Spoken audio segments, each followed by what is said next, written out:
Wow. Thank you, everybody, for joining the second meeting of the Capital Expenses Planning Committee.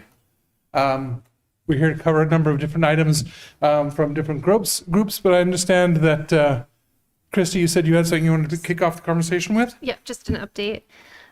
So I did provide the board with the ratings Excel files so that you can start to rate the different projects. And then, as you know, the school committee was going to come tonight. They're actually coming on Tuesday with some of the other, with planning, DPW, community development. And then we'll have the fire department is coming on December 3rd. But we'll probably try to wrap up that day as well because it's the only presenter we have. We can talk more about that. The updates I wanted to give is in the original packet that I sent, the recreation department, I had made a mistake. The FY29 project should be the greens mower and the FY31 should be the step cut mower. So you had the right information in your packets. It was just put into the wrong year. So Jen will point to that when she talks about it. Yesterday at the select board planning board meeting, there was a decision made about the next steps in the BWALT. So I'll have an update to that before Tuesday based on the decision that was made last night. And then we also will have the community center. You don't have a request sheet in your documents, so we'll have that ready for you. That's a FY30 project. So we can discuss whether or not you're looking for any sort of presentation related to that. And then I know I was asked last time, and I think it was Yakub, about the rate sheet and whether or not we could have a project criteria related to innovation or improvement. So I did go through the old factors that we used, and I think what we identified is that there are several capital requests that will have before you that don't really have the opportunity for innovation improvement. As an example would be the replacement of a lot of our fleet as an example. However, I think if you look at the criteria 3, improve service levels, I think as a committee, you could all identify that improved service level could also mean efficiency, innovation, improvement. So that's really just an answer to Yakub's question. So I'll follow up with him as well. That was it. Any other questions for Christy? So I apologize. I was looking for the agenda that would say which groups we have that we can go through. Is First, but okay. Police department's first. Chief, if you don't mind joining. Thank you. Thank you. Good evening. Good evening. Todd Minardi, your police chief. I'm going to start with a presentation about the request for some funding towards the command post vehicle. I'm going to ask Lieutenant Luce to follow up on the capital request for cruisers. He does a lot of our capital planning now, and he does a lot of the cruiser planning and purchasing, so I'm going to ask him to cover that. So first off, the command post vehicle. Believe it or not, this isn't our first command post vehicle. This was back in the early 2000s. If you are familiar with Chief Glenn Parker, that's him in the picture. He repurposed an old ambulance, and we called it the special response vehicle. The only problem with it was really just, it had a mobile radio in it and a bench in the back. So it was kind of a place to get out of the weather, but it wasn't really, didn't have a lot of the other communications equipment and stuff that's really required in a command post vehicle. So the purpose of a mobile command post vehicle for critical incident response provides us with a command center to coordinate emergency operations during high-risk incidents, disasters, and community crises. It's also going to assist us in major investigations. It provides a secure staging and planning area for officers and mutual aid partners during complex investigations and tactical operations. And also with community events, it supports public safety operations at large community events, not only providing a visible and accessible command presence, but also it really can act as a reunification point as well. If we're out at a large community event, We're visible to the community. It could be a place where parents could tell their kids, hey, if we get separated, that's where the police are. So there's a lot of benefits to it beyond that. When we talk about operational needs, search and rescue operations, and there's going to be a little video clip towards the end where you're going to see us doing a search and rescue operation, but a mobile command vehicle provides climate-controlled, well-equipped base of operations, including mapping, drone coordination, and rescue, resource tracking. A lot of the incident management work we do, the ICS, requires a lot of tracking of our resources and our staff, and this would allow us to be able to do that properly. Search warrants, tactical operations, again, it provides a secure staging and planning area for officers and our mutual aid partners. School safety and reunification, I think you have in your packet a support letter from the school superintendent that was submitted along with a grant application. So it would really provide a command post for a unified command for police, fire, EMS, and school staff during any type of school incident. And all, again, provides a reunification point that people can see and understand where they need to go. Critical incidents and disasters, again, we could use this in major crashes, hazardous material incidents, severe weather events. The command post vehicle maintains communications when infrastructure is disrupted. It has really its own radio system, Starlink capabilities, so we can communicate right through the command post. Again, town community events. It supports public safety operations like the block party, the tree lighting event that's going to be coming up at the end of the month, parades, road races, fairs. Again, it's a visible and accessible presence. It also meets federal standards for emergency response under the Unified Command Incident Command Structure with FEMA and MEMA. And also it follows their standards and best practices. Some people have asked, well, why don't you, use, maybe the sheriff's department has something, or the state police has a command post vehicle.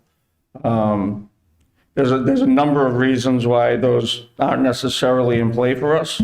Critical incidents often unfold within minutes, not hours. The first 10 to 30 minutes are the most important for establishing control and directing resources and preventing the loss of life. We'd most likely, if we were lucky to be able to utilize one of those other resources from another organization, and probably take at least hours to get that resource into town, if not longer, if it's even available. The Worcester County Sheriff's Office and the state police, they serve obviously dozens, hundreds of towns and communities. They're involved with task force, major investigations, other large-scale events, statewide deployments. So again, we don't even know if we needed something in a critical incident, if it would even be available. Community events, when we're doing pre-planning for our community events, we do a lot of planning for, again, we'll be meeting with the rec department about the tree lighting at the end of the month.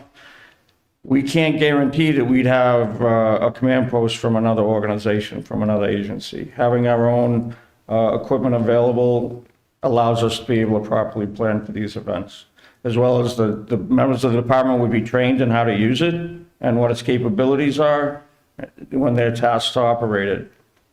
If a command post vehicle comes here from another agency, if it's even available, nobody on the Westborough Police Department knows what its capabilities are or how to operate it. Again, it would align with FEMA and the NIMS, National Incident Management System standards. It emphasizes the immediate establishment of incident command and local control during the initial operational period. So these are just some pictures of what a command post shouldn't be and kind of what our capability is right now. We have a pop-up tent we use, a fold-out table. This picture with the tent and working out of the back of a cruiser was raining out that day.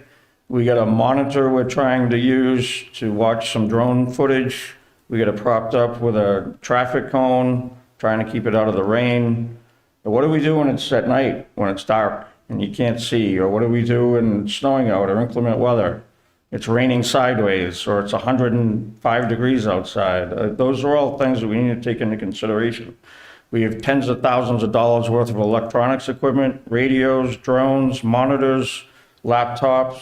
How do we charge the batteries? Where are we getting power from? There's a multitude of issues with the way we currently operate. So what the capabilities are for a mobile command post vehicle, it allows advanced communications, mapping, incident management tools to support coordinated emergency response. The vehicle will serve as a mobile control center, providing critical capabilities that enhance the department's ability to manage complex incidents and coordinate with our partner agencies. So we talk about funding. I think you know I'm not looking for the full funding for this piece of equipment. We drill down on it, maybe 400,000, maybe more than that. We are trying to secure grants. It might be difficult. We're going to be looking at the Central Region Homeland Security Grant Program. That program is a grant for regional resources.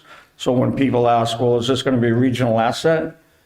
The funding through that grant program is for regional assets. It's for the Central Region of Massachusetts. We also have a Department of Justice Cops Office School Violence Prevention Grant that's currently pending.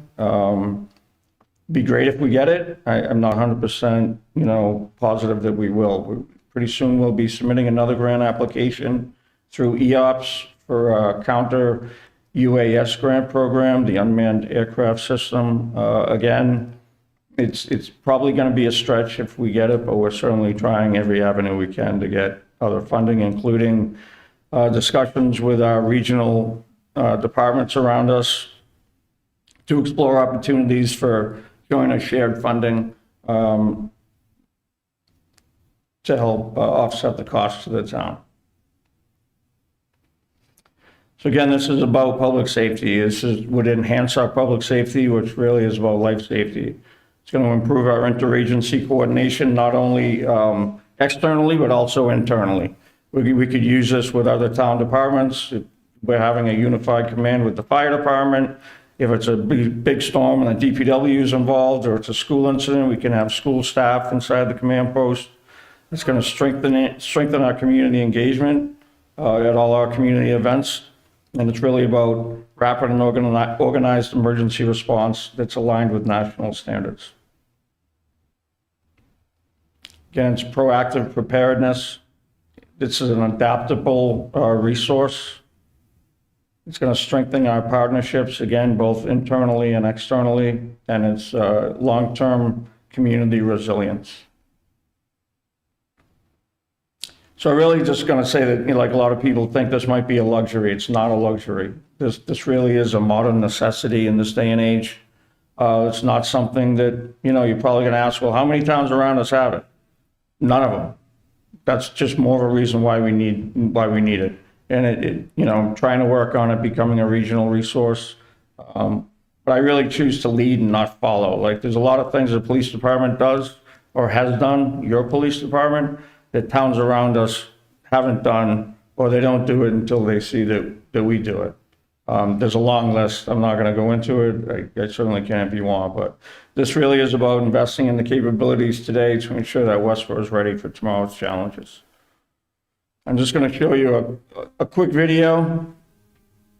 This first part is when we were involved in a recent search for a missing elderly female.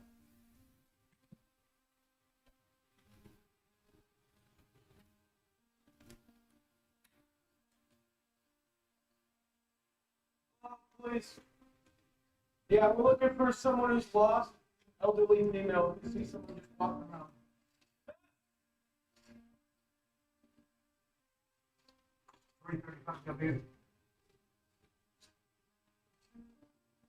I have a female yelling in the woods. We're coming.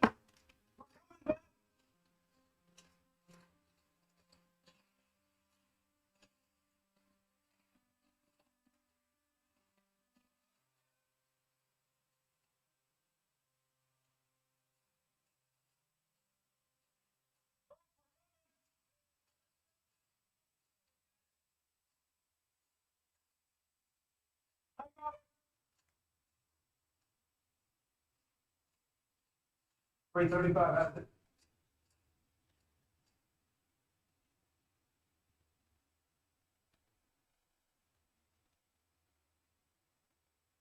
Making contact now, 335 has it. Hello? We've been looking for you. Let's get you out of the woods, all right?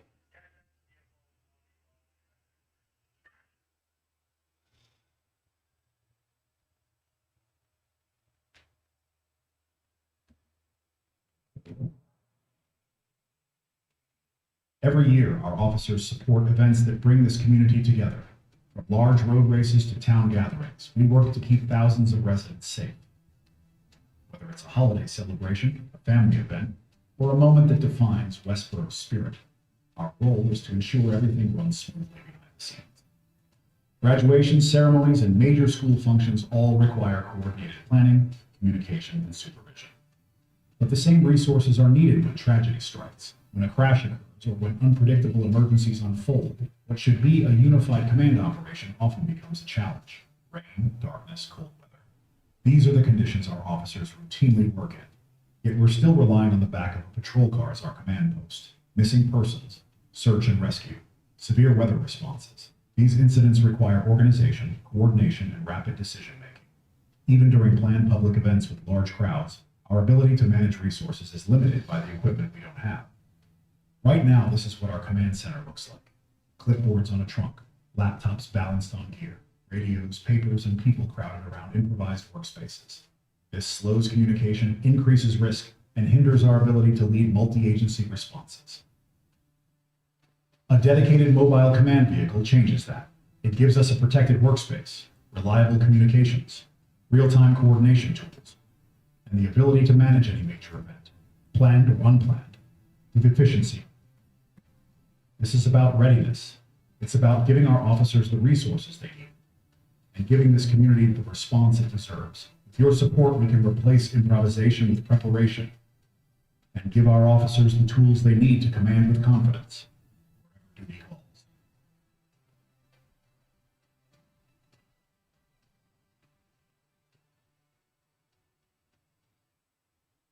That's it. Thank you.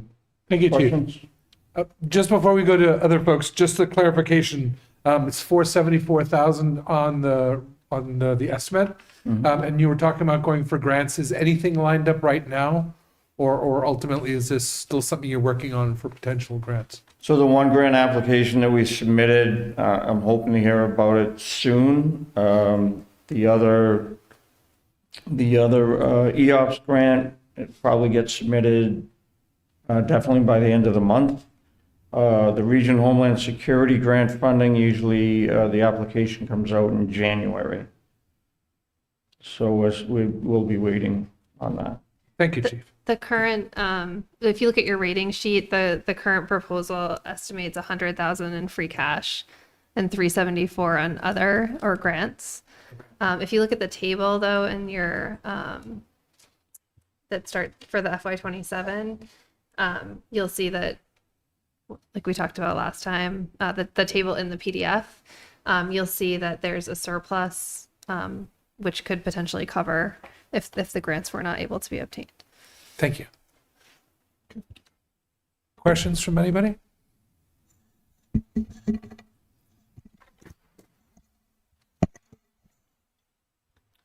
All right. Best case scenario with the grants, I guess with the one grant that you've applied for already, how much are you looking to get? Like how much are you anticipating if you get awarded that grant?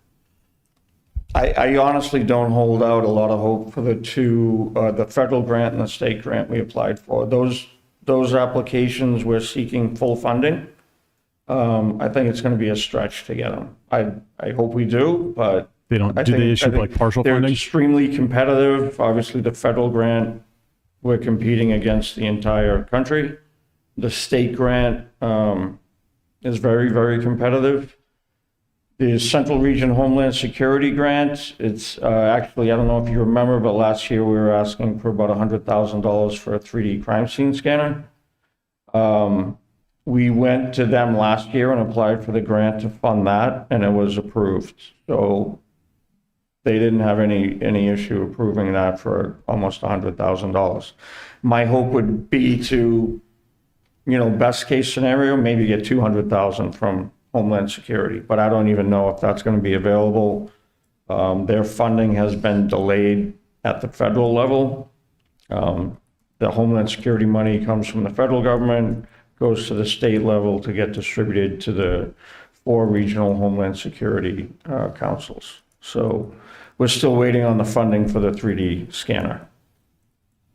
So you're thinking 200,000 at the most from those grants that you would? Yes. Okay. That's all I have. Hi, Chief. What are the number of years you expect the mobile command center to be useful before it needs replacement? I can see this lasting at least 15 years. As long as we properly maintain it, which obviously we're going to. I could see us from time to time certainly upgrading some of the technology that's going to be incorporated into it. But as far as the vehicle itself, I see it lasting a long time. If I may just build on that before I go around, with regards to the additional costs for upgrades in the future, what are the opportunities here for? Let's try this again. With all the equipment and stuff, the cost here, the 474, is that going to come fully loaded, good for use for a couple of years, 2-3 years until these other things kick in? God, I hope so, yeah. I mean, so there's actually a company in Auburn that builds these.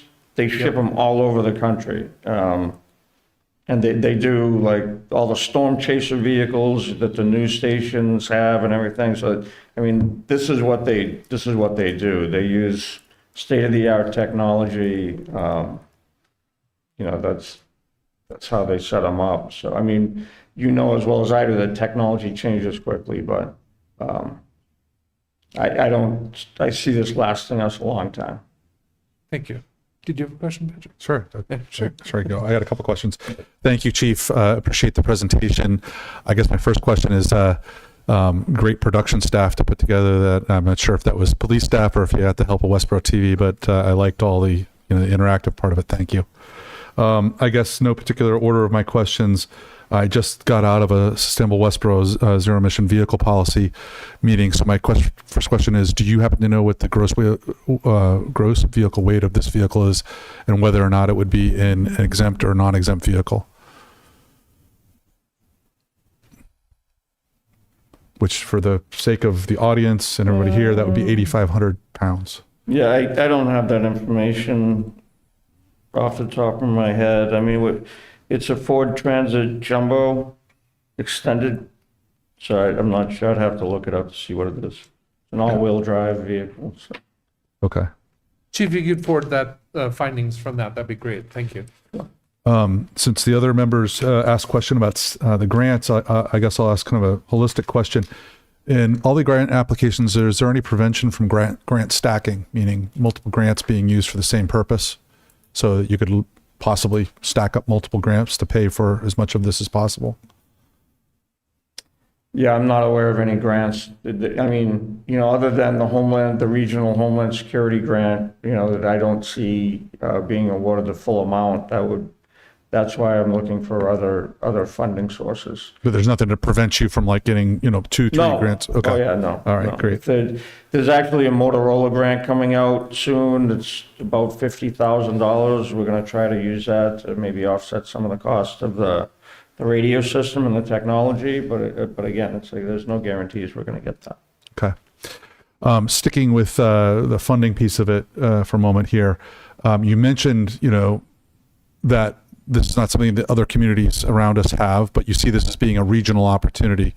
That made me think about whether or not this is an opportunity for an IMA with other communities to help support it, either directly full funded or whether or not through the grant application, other communities would be willing to sign on to that grant and therefore strengthen the possibility that those grants might be accepted. Yeah, the grants we've submitted, we discuss it being a regional asset. when we do the grant applications. Again, I've reached out to communities around us to discuss the possibility of assisting with funding. And, you know, very much like I did with the range improvement project, so I don't hold out a lot of hope for that either. But I'm trying. Okay.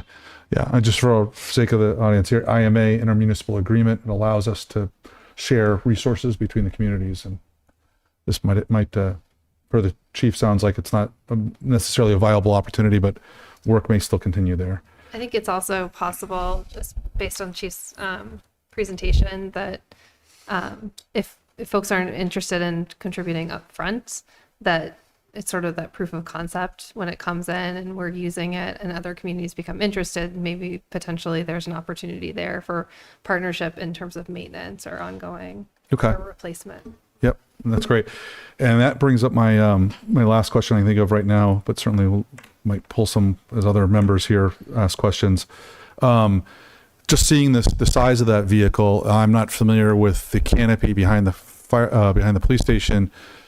Is there any special requirements for a vehicle of this size for housing it, maintaining it, et cetera, knowing that if you were going to park it underneath the canopy, it looks like it's pretty tall with the antennas and everything. I'm just curious, do you see any other expenses associated with this? No, I mean, I haven't checked the height, to be honest with you, but, you know, find a secure place to put it if we're fortunate enough to be able to acquire it. I don't see any expense related to that in the future, though. No. Okay, terrific. Thank you, Chief. Any other questions? So Chief, I had a couple of questions, if I may. Is this a net new vehicle for the fleet? So brand new, not replacing anything that we have that constitutes a sort of command vehicle? Yes. So I guess the question would be, you've been super deliberate, and historically the police department's been super deliberate about having a resource like a vehicle to staff ratio, so that there's a firm control over making sure everybody has enough vehicles, vehicle replacement plan, and it's always been very deliberate in that regard. So how does a net new vehicle fit in for a circumstance where it may be needed if already people are already assigned to vehicles? Do we pull people off an existing vehicle into this one? Could you explain how that works with existing staffing, or is staffing become an issue going forward? I'm not sure I fully understand your question, but I think so that if the situation came up where we needed the vehicle, on-duty staff, a member of the staff that's on duty would go get it. They'd pick it up, they'd drive it to where we need it to be. If it's a pre-planned event or something that we had officers assigned to that event, then somebody would be assigned to operate the command post vehicle. It is a new vehicle to our fleet, but it's a very specialized vehicle. I mean, it's not something we would be using out on patrol. It's a vehicle that serves a very specific purpose. And very much to the point that it's a specialized vehicle, I think you also talked about its interoperability with other departments. So does the fire department have a vehicle that is somewhat equivalent, or is this a vehicle that could be used to stand up significant potential fire emergencies as well? Could you talk about how this vehicle sits at the intersection of general, public safety issues that involve you guys and the fire department? Yeah, so I mean, it's 100%, like when I was talking about unified command, whether it was a police fire incident, we certainly could both utilize that vehicle. If it was strictly a fire incident and they needed a command post, it would absolutely be available to them. If it was an incident involving the school staff could come and also use the command post. That's part of the unified command. It's not just police. It would be anybody involved in an incident would have access to the command post. Thank you. And I think that that's a really powerful part that I want to make sure that as this is emphasized, that's the point is made that this is for so many other different departments. And I think you touched on it, but the fact that the police, the fire, and even potentially a school might be able to rely on this as well and even utilize it themselves, really powerful. Yeah, thank you. Yeah, just a couple follow up. So how many people can fit inside the vehicle at a time? It seems like people looking at screens together and being able to discuss the information they're seeing is an important aspect of this vehicle, as opposed to people sitting in the cabs of their cars and talking to each other. Would Yes. you agree? So the actual configuration hasn't been designed yet. Yeah. That's something we'd work with the company on, but generally there's 2 to 3 workstations. One of the front seats swivels so they can face the back. There's a bench that runs along the back, and we can even have a bench that comes up the other side. So you could fit a number of people in there to work comfortably. There's also the availability to have a screen on the outside with a canopy. So you'd have a fold-up door, you'd have a monitor on the outside. So, weather permitting, you could have additional people if you were doing, a briefing on an incident, or maybe you were changing shifts. There would be plenty of space even right outside the vehicle to be able to, conduct your operations as well. Conceivably, could you fit the whole expense planning committee in there, just Yeah. potentially for a road trip? Just Yeah, well, just- hypothetically spitballing. I just got a vision of like the Go right around. 1950s picture of all the people crammed into the Beetle. Yeah. It's not a phone booth. for goodness Yeah, sake. Sorry, did you have any other questions? So I'm not sure if the police department grades the severity of events that you're responding to, as far as like severity of humanitarian crisis versus not. That might not be the word you use, but how many events in a given year over the past 5 years would you say that this vehicle would have been extremely important to life saving, for example? And then when you say a town like Westborough, are there events that potentially could unfold? I'm not trying to ask you to forecast, but given the nature of this town, a very, a strong business community, a very politically active town, a big high school. I mean, is there characteristics of this town that you think are important, forecasting a little bit, that this vehicle would be important for? Yeah, well, again, I've been a police officer in town for 30 years. I've dealt with a lot of critical incidents. I've spent a lot of time trying to run community events out of the front seat of a cruiser. It's not conducive to being able to properly do what you need to do. And we get by, just like the video clip when we were looking for the lost person, we probably have a half a dozen of those a year. You could see how dark it was. That's a critical incident. Like, thank God we were able to find her. But even events, at the high school, wasn't that long ago, they kind of had a false alarm and they evacuated the high school and everyone went out, to their reunification point. And even just events like that, to be able to have something readily available to bring to the school and to set up a command post that the school staff can also, come to and coordinate what they have to do. The town has a lot of events. The police department's job is public safety and security. It's our job to protect the public at those events. And we really need a piece of equipment like this to be able to do it properly. Any other questions? Jog, anything else for you? No.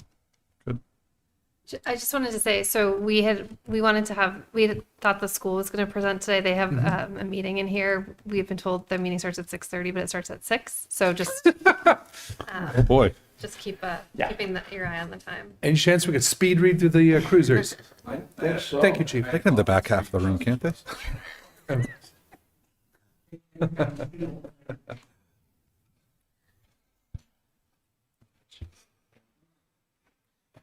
Good evening, everyone. Cliff Luce, Lieutenant with the Police Department.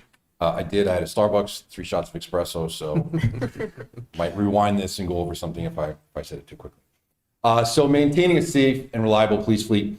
Every year we come before you for a regular maintenance schedule of replacing police vehicles that we have. Again, this presentation focuses on the importance of a regular cruiser replacement schedule for the police department, including the benefits of proactive fleet management. That's one way to speed read. We didn't have Yeah, coffee. that's another way to do it. Ensure officer safety. Older vehicles may have safety and reliability issues, putting officers at risk. That is their office. It runs 24 hours a day, 7 days a week, 365 days a year. Those cruisers are used constantly. There's very few times where it's down for more than 8 hours. Those cars run all the time. We'd like to optimize operational efficiency. Newer vehicles have improved technology, performance, and can enhance patrol capabilities, response time, and overall operational efficiency. Reduce maintenance costs. Older vehicles often require more frequent and costly maintenance. We just spent $3,000 for a new water pump for one of our older cars, tires, all the kind of the regular replacement of issues that we have with vehicles as they get older. And also finally, maintaining community trust. Well-maintained and modern fleet demonstrates the department's commitment to providing the best possible service to the community, which is something that we are very proud of. By implementing a regular police cruiser replacement schedule, the department can ensure the safety and reliability of the fleet, operational efficiency, and improving trust. So cruiser life cycle. So this is, we've kind of added to this a little bit, but we like to get 2 to 3 years out of a cruiser. Some we get a little bit more, but we like to get 2 to 3 years out of it. Cruisers waiting to be replaced right now, that we're waiting to be replaced, we've identified they're right now at 4 years old.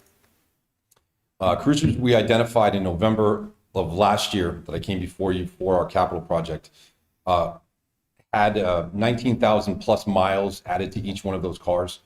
We still haven't taken delivery of the cars that I came before you last capital. So we procured them after March town meeting. We still don't have them in right now. In going with our cruisers, we look at idle hours. So 123, which is the hybrid, we're still waiting to trade that in, added 243 idle hours from November of last year till now. And 128, which is a non-hybrid, added 836 idle hours. So Ford comes out and says 1 hour of idle equals 30 miles on the engine. So right now, 123 has 105,000 miles on it, and 128, as we stand right now, has 192,000 miles. Again, water pump, $3,000. So as I said, October, we begin to identify cruisers that need replacement. November, the meeting's here. March town meeting, we officially order the cruisers. And as I said, we have not taken delivery of the 3 cruisers that we came before you last year for. I'm hoping that they come in this month, beginning of next month. But we are at the mercy of McGovern and MHQ to build out these cars. Again, maintenance costs, safety, technological advancements. The new cruisers certainly have technological advancements. As we said, for the command post vehicle, it evolves rapidly. These cruisers definitely get upgrades every time the new ones come out. Fuel efficiency, replacing older, less fuel efficient cruisers with newer, more fuel efficient models can lead to significant savings in fuel costs, reducing the department's operational expenses. And again, the public perception. A well-maintained modern fleet can positively impact the community's perception of the department, demonstrating a commitment to the professionalism and the efficient use of public resources. This is data from the National Association of Police Equipment Suppliers. Cruiser replacement interval in years. So after 3 years, it's 5,000. It incrementally goes up 3, 4, 5, 6, and 7. Again, this is just rough data from the National Association of Police Equipment Suppliers. Again, when we're reinvesting in the fleet, we're looking at annual maintenance savings, projected fuel efficiency improvement, reduced repair and downtime, and most importantly, increased officer safety. Safer officers, our newer, well-maintained vehicles reduce the risk of breakdowns and improve safety for officers on patrol. Reliable fleet, proactive replacement of the aging vehicles ensures the department can respond effectively to emergencies. Reduce costs, lowers long-term maintenance expenses, and avoids costly repairs and modern technology, as we went over. Integrate the latest safety features, communication, and data systems to enhance officer capabilities.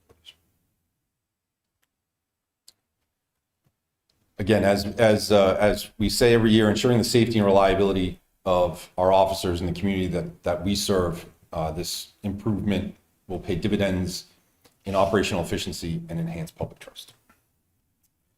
Thank you, Lieutenant. And I'm sorry, is there more? That is it, sir. Okay. Any questions? Yeah, if you could just go real quick, don't shut down. The slide that you had there with your timeline on it. Yes.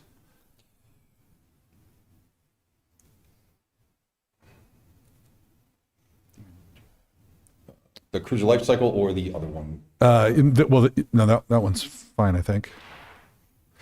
So explain to me the idle hours again. I'm gonna quick clear what you said on that. Sure. So idle hours, our cruisers, they start up in the morning, they go out, they drive around, they're sitting on the side of the road, running radar, doing traffic enforcement. They are at a crash scene, they're at a tree down, the vehicle is in park and it is in idle. It's not driving, it's not stopped at a red light, so Yeah. it's the idle hours. So the Ford vehicles that we have, they track idle hours. So it's the hours that it's in park and the vehicle is running, not moving. So 123, which is our hybrid, from last November till now added 243 idle hours so in a year from last November. And 128, which is not a hybrid, it's just a straight gas vehicle, added 836 idle hours. So the hybrid, it shuts off, it runs off that battery, and then when the battery gets depleted or it needs to kick back on, then it kicks back on. So it doesn't count that time that it's under battery that as an idle hour.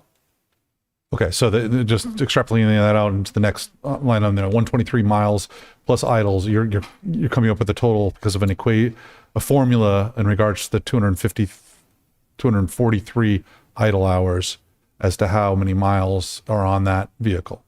Correct. So if you looked at the odometer, it wouldn't say 105, 345, it would say something else. Correct. I just wanted to understand how that logic. You also made comment about the vehicles that have not come in yet. Are those hybrid vehicles that you're having struggles getting in?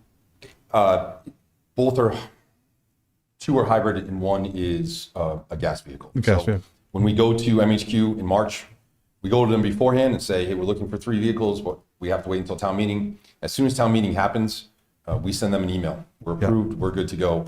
They put us on a list and then they let us know, this is what we have available, this is what's out, this is where it is, and we go from there. So probably some good news from your perspective. I learned today at that same earlier meeting that I had that Green Communities criterion 4 no longer requires or no longer considers police cruisers non-exempt. They are exempt right now. So I just didn't know if you knew that, but just so you're aware. That's fantastic. But They switched it as a result of, I guess, police departments around the state pushing back. And the anticipation is that it'll switch back at some point, but right now it's not a requirement. I don't know how that affects the overall capital plan for this. I guess time will tell. So thank you. thank you. Any other questions? Quick question. Yes, sir. You said the life for these is about 4 years, 2 to 3 years, 4 years. Was the cruisers listed on the capital plan 3 to 4 years ago? Did you anticipate this being an expense and we've been planning for it? We haven't. Yeah. Yes, we have it. Thank you. Yeah, and this has been recurring every year, like 3 or 4 vehicles every year.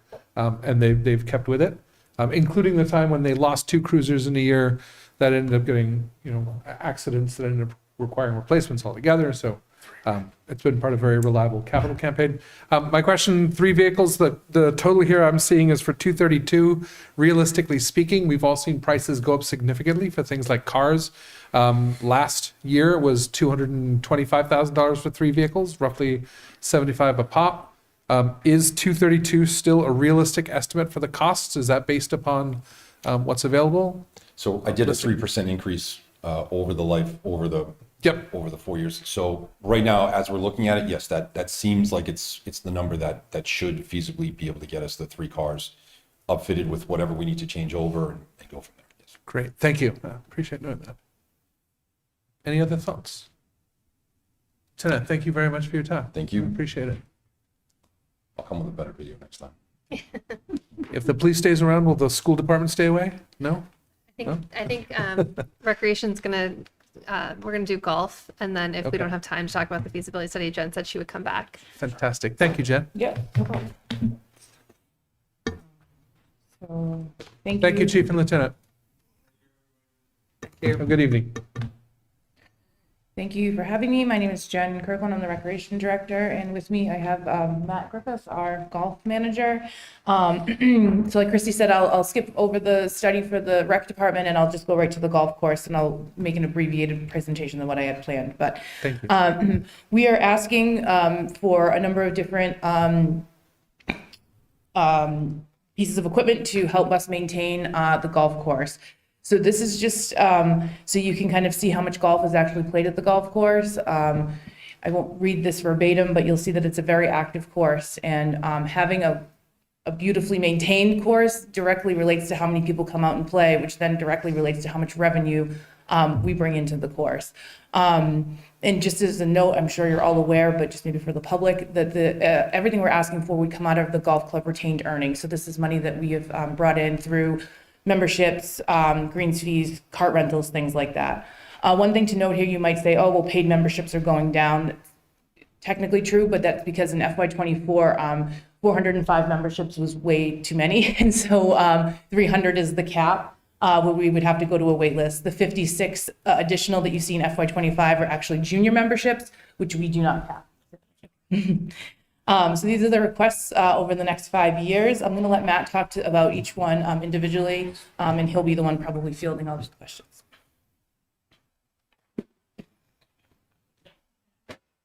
All right, so the first one is an aerator, and I'm Matt Griffith, golf manager and PGA professional at the course. Aerator is something that we use constantly at the golf course. Anytime, twice a year we aerify greens, which is this machine basically just punches big holes in the ground. Twice a year we actually pull cores out of the ground, which helps maintain the turf quality. Anytime turf is kind of struggling with heat, we don't get a lot of water, we aerify that section so that the water can get down to the root system, and it's pivotal in making sure that all parts of the golf course maintain in excellent condition. The next one is our spray tank, which is one of the most probably vital pieces. Now, we never know how much of the spray tank we're going to have to use. If we get a hot and wet season, we might have to use it more, but it helps us with fungicides, growth regulators, organic chemicals, all that kind of thing that we use on a day-to-day basis. And it's another piece that just helps to make sure the golf course is in perfect condition as much as we can. The next one is a greens mower, and it doesn't get more important than greens on a golf course. So the greens mower we currently have, if we replace it with this one, just much better mow quality, much better efficiency, much better blade cutting. Instead of replacing blades and reels and things like that, they get old over time, and we actually have to replace those units, and it gets just as expensive as new equipment. So greens mower is probably one of our big pieces, especially with a greens roller. So I don't know if you've ever seen a greens roller. It is basically just a really heavy machine that slides back and forth on a green. And it helps us maintain a smooth quality to the green so that they're not bumping up and down. If you ever watched a tour event, you always see that ball rolls nice and true the whole time. Rollers are what cause that to happen. So rollers are something we do 5 days a week at the golf course. We roll them to make sure that they are nice and smooth.